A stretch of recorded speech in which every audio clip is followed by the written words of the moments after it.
संत कबीर कहते हैं, साईं से साचा रहो, साईं साच सुहाए, भावे लंबे केस रख, भावे घोट मुंडाए।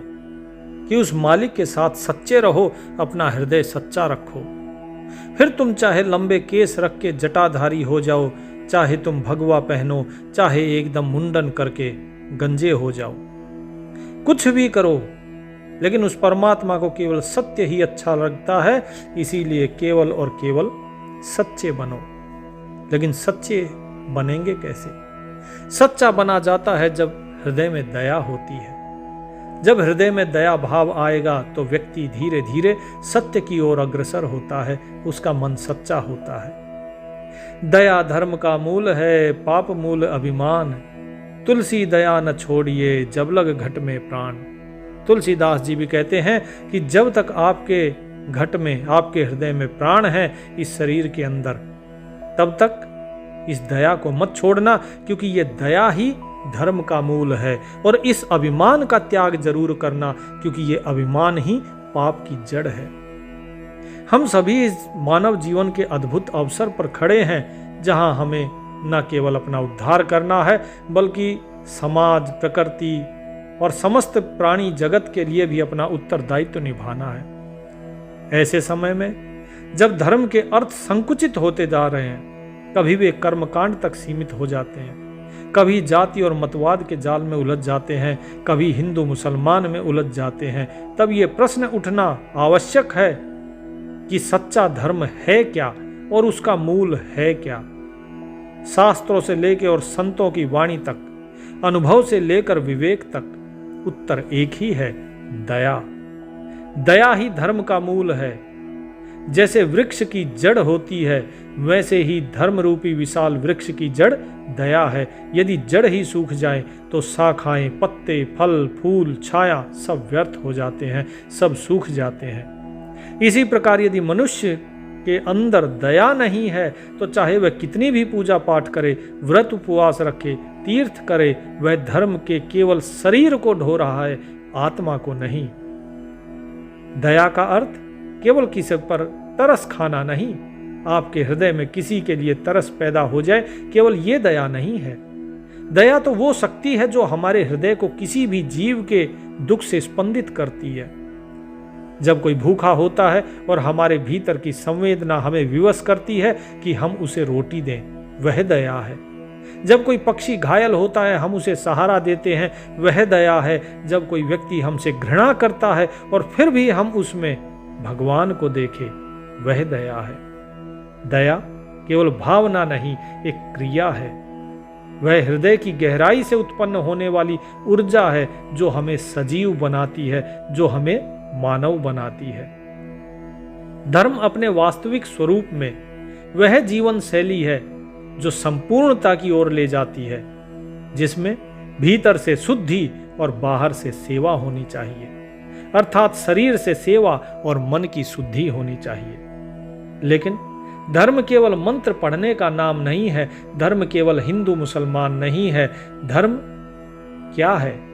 यदि हम सैकड़ों बार ओम नमः शिवाय का जाप करें, लेकिन अपने आसपास के लोगों को दुख देते रहें, तो क्या वो शिव की आराधना है? यदि हम राम नाम की माला फेरे, राम राम जपते रहें और अपने ही घर में किसी के प्रति कठोर बने, क्या वो राम भक्ति है? जैसे लोग घर में बैठकर भक्ति करते हैं, लेकिन बच्चा कुछ करता है उसको डांटना, डपटना, 24 घंटे घर में गुस्सा रखना, कलह रखना, अगर ये सब कर्म है तो क्या वो राम भक्ति है? शास्त्र कहते हैं अहिंसा परमो धर्म, अर्थात अहिंसा यानी करुणा, यही परम धर्म है। ये करुणा ही जब हृदय में स्थिर होती है तो उसका रूप दया होता है। यही है दया। आज दुनिया में हिंसा बहुत है, हथियारों से, शब्दों से और विचारों से हिंसा है। जिसके विचार अलग हैं वो हिंसा पर उतर आते हैं, एक दूसरे को गाली गलौज करते हैं, कोई दूसरे के विचारों का सम्मान नहीं करता। हिंसा बहुत ज्यादा है कि लोग इतनी जल्दी गुस्सा हो जाते हैं कि रिश्ते टूट जाते हैं, मन में कटुता भर जाती है। क्यों? क्योंकि दया नहीं है। दया होगी तो हम अपनों से कटु भाषा में नहीं बोलेंगे, दया होगी तो हम पक्षियों के लिए पानी रखेंगे, दाना रखेंगे। दया होगी तो हम किसी का अपमान होते हुए नहीं देख पाएंगे। आज जो धर्म के नाम पर हिंसा हो रही है वो केवल और केवल दया के अभाव का परिणाम है। कबीर साहिब कहते हैं, जा घट दया न धम्म है, नहीं सील न सत्य, ता घट हरि को वास कहाँ, जैसे कोर कपस्य।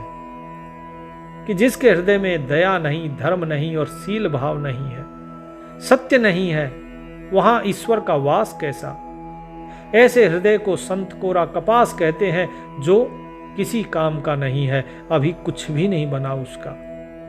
यही बात ईसा मसीह, पैगंबर मोहम्मद, महावीर स्वामी और भगवान बुद्ध ने भी कही है कि सभी ने करुणा को ही धर्म का मूल बताया है। यह सत्संग केवल आपको शास्त्रों के उदाहरण सुनाने के लिए नहीं है, यह आपको आपके भीतर के हृदय तक ले जाने का प्रयास है, जहां आप ये अनुभव कर सकें कि धर्म कोई बाहर की वस्तु नहीं, धर्म कोई जाति या मत नहीं, कोई विधान नहीं, धर्म कोई परंपरा या विधि नहीं। धर्म है भीतर की जागरूकता, भीतर की संवेदना, और इसका मूल बीज है दया। वेदों से लेकर गीता तक, संतों से लेकर समाज सुधारकों तक, कथाओं से लेकर अनुभवों तक, हर कोई यही पुकार करता है कि हे मानव, यदि तुझे धर्म चाहिए तो पहले दया हृदय में लेकर आओ। सदियों से भारत की आध्यात्मिक परंपरा का एक स्तंभ रहा है क्या? शास्त्र, वेद, उपनिषद, रामायण, महाभारत, भगवत गीता और संतों की वाणी। इन सब का उद्देश्य केवल ज्ञान देना नहीं है, बल्कि हृदय को पिघलाना है। शास्त्रों की आत्मा वह है जो मनुष्य को अहंकार से मुक्त कर करुणा की ओर ले जाए। जब हम कहते हैं कि दया धर्म का मूल है, तो यह केवल संतों की वाणी नहीं है, बल्कि शास्त्रों का अमृत भी है। वेदों में अगर देखेंगे तो ऋग्वेद, जो कि सबसे प्राचीन ग्रंथों में से एक है, उसमें मैत्री, दयालुता, सर्वजन हिताय की भावना बार बार प्रकट होती है। सभी मिलकर चलो, मिलकर बोलो, सबका मन एक हो, ये ऋग्वेद कहता है। अथर्ववेद कहता है कि किसी भी प्राणी को हिंसा मत पहुंचाओ। यजुर्वेद कहता है यह शांति मंत्र सभी प्राणियों की मंगल कामना करता है। क्या? सन्नो मित्र सन्नो वरुण। वेदों में ऐसा कहीं नहीं कि धर्म का मूल केवल यज्ञ या हवन है, बल्कि वेद कहता है कि अहिंसा परमो धर्म, यही सबसे बड़ा धर्म है कि किसी को कष्ट मत दो। यदि उपनिषदों की बात की जाए तो उपनिषद, जो आत्मा और ब्रह्म ज्ञान का केंद्र है, वो क्या कहते हैं कि ज्ञान, वह ज्ञान यदि दूसरों के प्रति दया नहीं लाता तो वह केवल बौद्धिक है, आत्मिक नहीं। ज्ञान तो वो है जो आत्मा के अंदर दया पैदा कर दे, करुणा पैदा कर दे। ईशोपनिषद कहता है इस जगत में जो कुछ भी है उसमें ईश्वर ही विद्यमान है। ईशावास्यदिदं सर्वम यत्किंच जगत्याम जगत। यदि यह सत्य है तो फिर क्या हम किसी पशु, पक्षी या मनुष्य को पीड़ा दे सकते हैं यदि सभी के अंदर ईश्वर विद्यमान है तो? छांदोग्य उपनिषद में एक कथा आती है जहां पर श्वेत केतु के पिता उद्दालक आरुणि, उन्होंने जब ब्रह्म ज्ञान दिया श्वेत केतु को तो कहा कि तत्त्वमसि श्वेत केतो, कि वो जो ब्रह्म है वो तुम ही हो, वही ब्रह्म तुम्हारे रूप में भी है, और यदि वो तुम्हारे रूप में है तो सबके अंदर वही ब्रह्म है। और जब हम स्वयं को सबके अंदर देखते हैं तो हमारा अहंकार नष्ट होता है, दया उत्पन्न होती है। यही है उपनिषदों का संदेश। रामायण में भी, रामचरितमानस में भी श्री राम को करुणा सागर, दीन दयाल, प्रेममय कहा गया। उनका जीवन ही दया की मूर्ति है। श्री राम जब निषाद राज को गले लगाते हैं तो बिना किसी भेदभाव के, सबरी की झूठी बेर खाकर उसकी भक्ति को सम्मान देते हैं। और रावण जैसे शत्रु की मृत्यु पर भी श्री राम कहते हैं कि विधि बिनु हेतु दया करी, कि भगवान बिना ही कारण दया करते हैं। राम का धर्म तलवार से नहीं, दया से चलता है। वो युद्ध भी करते हैं लेकिन दया के बिना नहीं करते। जब मेघनाद मारा गया और सभी वानर सैनिकों ने कहा कि इसके शव को हमें दे दीजिए, हम इसे क्षत विक्षत करेंगे, तो भी श्री राम ने कहा नहीं। किसी पिता या माता के सामने उसका पुत्र का शव जब इस स्थिति में जाएगा तो बताइए उन्हें कितना कष्ट होगा। जब तक ये जीवित था तब तक ही हमारा शत्रु था, ये हमारा शत्रु अब नहीं है, इसीलिए इस सब को सम्मान के साथ वापस करो। ये होती है करुणा और दया।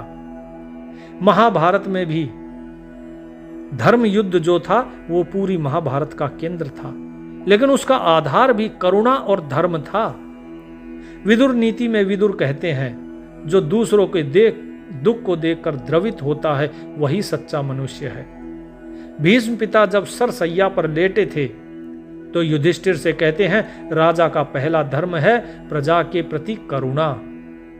द्रौपदी की अस्मिता का अपमान जब दुर्योधन करता है तो धर्म मौन नहीं रह सकता। श्री कृष्ण स्वयं हस्तक्षेप करते हैं, क्योंकि यह दया का धर्म है। अन्याय के विरुद्ध खड़ा होना यह दया का धर्म है। दया का अर्थात यह नहीं है कि आप कायर बन जाएं। श्री कृष्ण जब अर्जुन को गीता का उपदेश देते हैं तो युद्ध के बीच में भी उनका संदेश केवल वीरता नहीं बल्कि विवेक और करुणा से भरा होता है। वो कहते हैं, जो सभी प्राणियों से द्वेष न करे, मित्रवत हो, करुणामय हो, वही मेरा भक्त है। सर्वभूत हिते रता, जो सभी भूतों में सभी जीवों के कल्याण में लगे हैं वे ही ज्ञानी है। वो अर्जुन से कहते हैं कि दया के कारण तुम कायर मत बनो, धर्म के लिए लड़ो लेकिन बिना घृणा के। कबीर साहेब भी कहते हैं, सूरा सो पहचानिए जो लड़े दीन के हेत, पुरजा पुरजा कट मरे तो न छाड़े खेत। कि सूरवीर तो वो है वास्तव में योद्धा जो दीन के लिए, निर्बल के लिए और धर्म के लिए लड़े। फिर चाहे उसका एक एक अंग कट के क्यों ना पड़ जाए, उसे फिर भी अपना रण क्षेत्र नहीं छोड़ना चाहिए, वो युद्ध नहीं छोड़ना चाहिए, उसे धर्म के पक्ष में ही रहना चाहिए। जो व्यक्ति अपने स्वार्थ को देख के और दूसरे का अपमान होता देखे और दूसरे के ऊपर अत्याचार होता देखे, वो कायर है, वो ना ही क्षत्रिय है, ना ही वो धार्मिक है, ना ही वो भक्त है। दया का अर्थ ये नहीं है कि अन्याय को सहो, बल्कि यह है कि न्याय भी करो लेकिन क्रोध के बिना, द्वेष के बिना। आपके स्वयं के ऊपर हो रहे अत्याचार को आप क्षमा कर सकते हैं, उसे क्षमा कर दीजिए, क्योंकि ये आपका अपना मसला है। क्योंकि मुक्ति आपको पानी है, हृदय आपको निर्मल करना है। यदि आप हरेक के अंदर उसी परमेश्वर को जानते हैं तो आप अपने शत्रु पर भी हथियार नहीं उठाएंगे। लेकिन जहां बात आती है किसी दूसरे की, तब आपको शस्त्र उठाना चाहिए दूसरे की रक्षा के लिए, दूसरे के सम्मान के लिए। श्री राम ने शस्त्र उठाया रावण के विरुद्ध समूची नारी जाति को सम्मान देने के लिए। मनुस्मृति कहती है, अहिंसा, सत्य, अस्तेय। अस्तेय का मतलब चोरी ना करना, ब्रह्मचर्य और अपरिग्रह, यही धर्म की जड़ें हैं। गौतम बुद्ध भी कहते हैं, यदि कोई पवित्र होकर भी किसी जीव की हत्या करे तो वो पुण्य नहीं पाप का भागी है। तो जरा सोचिए, चाहे कोई कितना ही भी बड़ा ज्ञानी क्यों ना हो, यदि वो बलि दे रहा है या फिर कुर्बानी दे रहा है, बकरा काट रहा है, गाय काट रहा है, सूअर काट रहा है, तो वो कैसे पुण्यात्मा हो सकता है? वो पाप का भागी ही गिना जाएगा। जैन शास्त्र भी हमेशा अहिंसा की बात करते हैं कि हमेशा दूसरे की पीड़ा से बचना चाहिए। तो इन सभी का निष्कर्ष तो यही निकलता है कि शास्त्रों में धर्म केवल हवन, जप और स्नान नहीं है, वो करुणा है जो आत्मा की गहराई से उत्पन्न होती है और सभी जीवों के प्रति प्रेम बनकर बहती है। यदि हमारे भीतर दया नहीं तो हमारा धर्म प्रदर्शन मात्र है। यदि भीतर दया है तो वही सच्चा पूजन है, वही ईश्वर की सेवा है। भारत की आध्यात्मिक परंपरा केवल वेदों और शास्त्रों तक सीमित नहीं रही, वह हर युग में, हर गांव, हर गली, हर नदी घाट पर प्रकट होती रही संतों के रूप में। संतों ने ना तो विशाल मंदिर बनाए, न राजाओं के साथ दरबार सजाए, उन्होंने सीधा सरल प्रेम पूर्ण मार्ग अपनाया और जिसे दया का धर्म कहते हैं। उन सभी संतों ने केवल दया और करुणा को ही ऊपर रखा। उन्होंने अपने जीवन से सिखाया कि दया के बिना धर्म अधूरा है। कबीर साहिब तो दया और धर्म के पुजारी थे। उनकी साधना का मूल ही था दया और भक्ति। वो धर्म के नाम पर हो रहे ढोंगों से क्रोधित थे, लेकिन उनके भीतर करुणा का सागर था।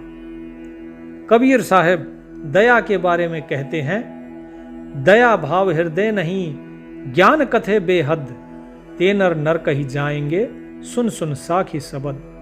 कि जिसके हृदय में दया भाव नहीं है और जो केवल बेहद ज्ञान कथते हैं, दूसरे को तो ज्ञान दे दिया, लेकिन स्वयं के हृदय में दया भाव अगर नहीं है तो चाहे कितनी साखी शब्द सुन लीजिए, वो सब के सब नरक में ही जाएंगे। स्वर्ग की आशा छोड़ दो। दया दिल में राखिए, तू क्यों निर्दय होए, साईं के सब जीव हैं, कीड़ी कुंजर सोए। कि वो परमात्मा वही सबके अंदर बसा हुआ है, सारे जीव उसी परमात्मा के हैं, चाहे वो चींटी हो या हाथी हो। इसीलिए सबके प्रति दया हृदय में रखिए, निर्दय मत बनिए। हम रोवे संसार को, रोए ना हमको कोई, हमको तो सो रोवई जो शब्द स्नेही होए। कि हम इस संसार को रोते हैं, अर्थात इस संसार को हम याद करते हैं, इस संसार को चिताते हैं, लेकिन ये संसार हमारी बात को याद नहीं करता है। हमें तो केवल वही याद करेगा जो शब्द का स्नेही, अर्थात उस राम नाम का स्नेही होगा, उसका प्यारा होगा। चाहे फिर वो बैरागी हो, चाहे गृहस्थी हो। बैरागी होए ग्रह तज, पग पहरे पैजार, अंतर दया न उपजे, घणी सहेगा मार।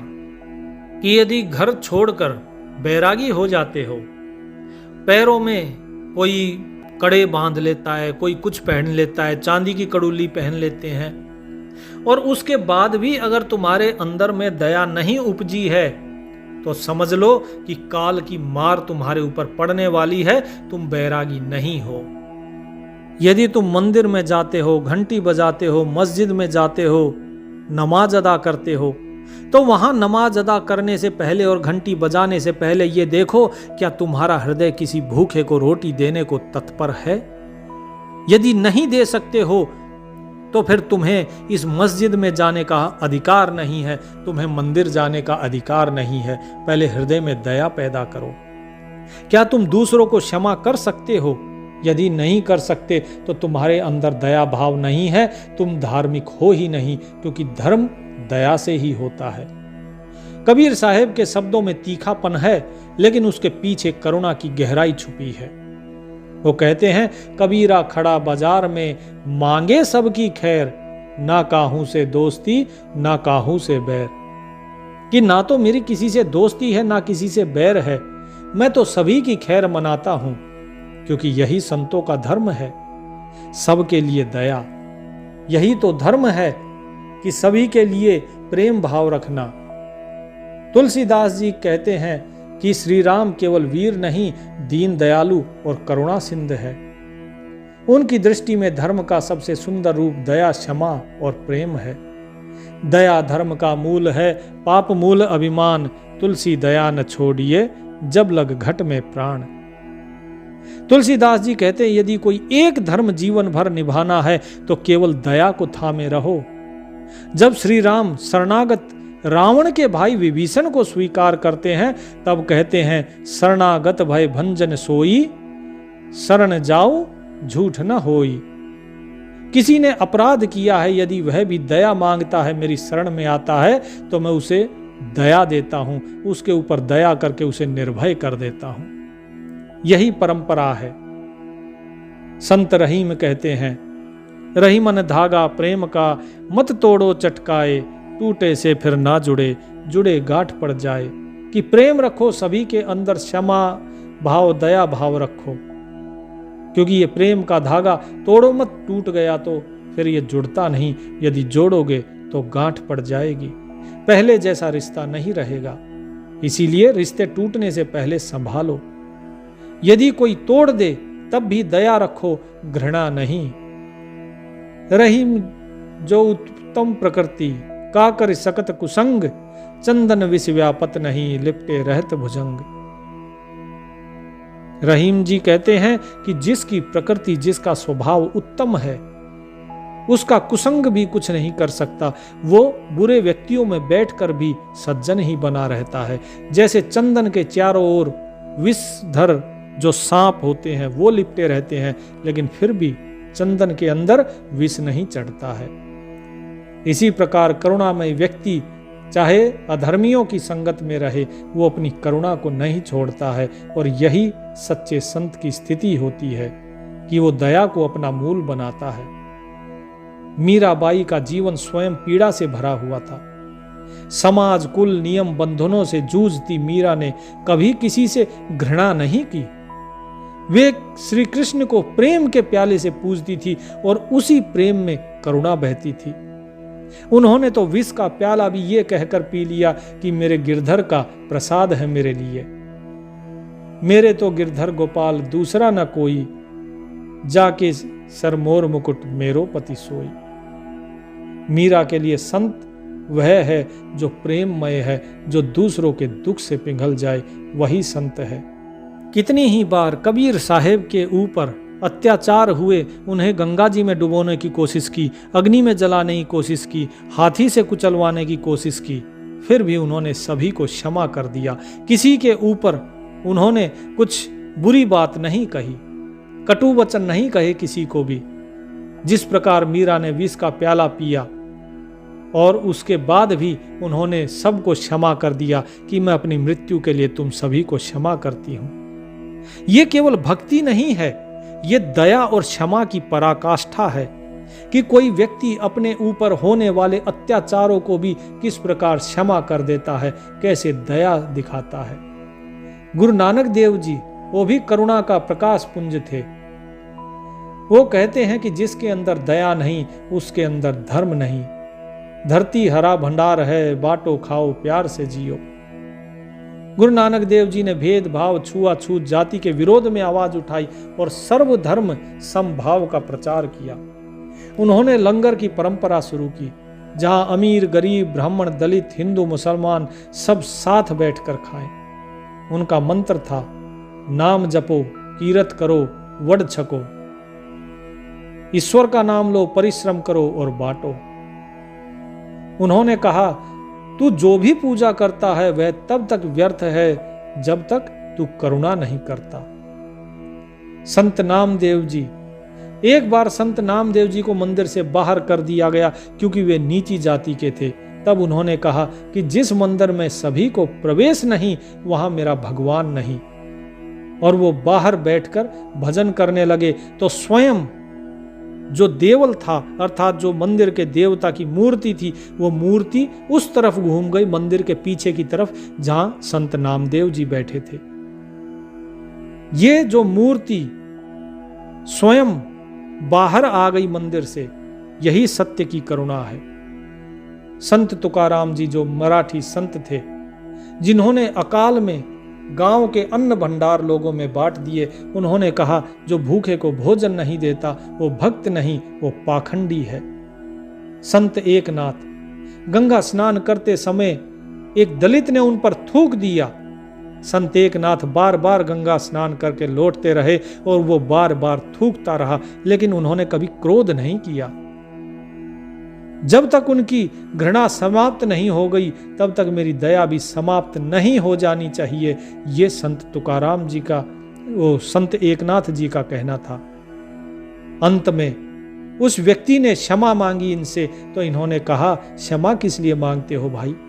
अरे आज तुम्हारे कारण मुझे 108 बार गंगा जी में डुबकी लगाने के सौभाग्य प्राप्त हुआ है। संत रविदास जी वो कहते हैं कि जाति तो शरीर की होती है, आत्मा की जाति तो एक ही है। मन चंगा तो कठौती में गंगा। यदि मन शुद्ध है तो वही तीर्थ है। संत रविदास जी हमेशा भेदभाव के विरुद्ध रहे, करुणा और प्रेम की राह उन्होंने अपनाई। वो कहते हैं, काहे रे बन खोजत जाई, सर्व निरंतर स्वामी शिव संग, बसे ओही ते पाई, कि भगवान कहीं बाहर नहीं है। हर जीव में है। तो क्या हम किसी को छोटा समझ सकते हैं क्या? यदि परमात्मा हर किसी के अंदर है तो फिर तो वो परमात्मा ही परमात्मा है हर जगह। फिर तो कोई न छोटा है न बड़ा है, सब कुछ मालिक ही है। फिर दूसरे के ऊपर करुणा क्यों ना करें, दया क्यों ना करें? दया के बिना कोई संत नहीं बनता। संत वही है जो सब में भगवान को देखे, जिसे गाली भी दो तो मुस्कुराए, जो सेवा में थके नहीं और घृणा में भी प्रेम के बीज बोए। वही संत है, क्योंकि संत सहनशील, दयावान, सहज, निरअहंकारी होते हैं। जहां तर्क रुक जाते हैं वहां कथा बोलती है, और जहां शास्त्र बौद्धिक हो जाते हैं वहां एक दृष्टांत हृदय को झकझोर देता है। हमारे धर्म, संत, महापुरुषों की परंपरा ने दया को केवल उपदेश नहीं बनाया, उन्होंने उसे जीवन के उदाहरणों में ढालकर हमें दिया है। ऐसे कई उदाहरण हैं जो संतों की वाणी में आते हैं, जैसे महाभारत के वाण पर्व का राजा रंतिदेव, जो बहुत धर्मात्मा थे। उनका व्रत था कि जब तक कोई भूखा हो वे भोजन नहीं करेंगे। एक बार 48 दिन का उपवास करके वो भोजन के लिए बैठे। तभी एक भूखा ब्राह्मण आया, राजा ने उसे भोजन दे दिया। फिर एक शूद्र, फिर एक चांडाल, फिर एक कुत्ता। हर बार राजा ने अपने हिस्से का भोजन दे दिया। अंत में एक प्यासे कुत्ते ने पानी मांगा और रंतिदेव ने अंतिम जल बूंद भी उसे दे दी। वो कहने लगे, मैं परमार्थ चाहता हूं, ना कि शरीर की रक्षा। तब देवताओं ने प्रकट होकर कहा कि तुम सच्चे धर्मात्मा हो, दया ही धर्म है। इसी तरह माता सबरी, जो एक आदिवासी महिला थी, जिनके गुरु मतंग मुनि ने कहा था कि तुम्हें श्री राम के दर्शन होंगे, तुम उनकी सेवा करना। तो रामायण के अनुसार वो वर्षों तक श्री राम के आने की प्रतीक्षा करती रहीं। हर दिन बेर तोड़ती, चखती मीठे हैं या नहीं, ताकि भगवान राम को दे सके। इसके पीछे उनका भाव उन बेरों को झूठा करना नहीं था, बल्कि उनका भाव था ये जानना कि ये मीठे हैं या नहीं, ताकि प्रभु को कोई खट्टा बेर ना मिले। और जब श्री राम आए तो उन्होंने झूठे बेर खाए, क्योंकि उनमें प्रेम और दया की मिठास थी। राम ने समाज के सारे बंधनों को तोड़ते हुए यह सिद्ध किया कि प्रेम और दया यही सच्ची भक्ति है। इसी तरह गौतम बुद्ध जब छोटे थे तो उनके चचेरे भाई देवदत्त ने एक बार तीर से एक हंस को घायल करके गिरा दिया। बुद्ध ने दौड़कर उस हंस को उठाया और उसकी पट्टी की।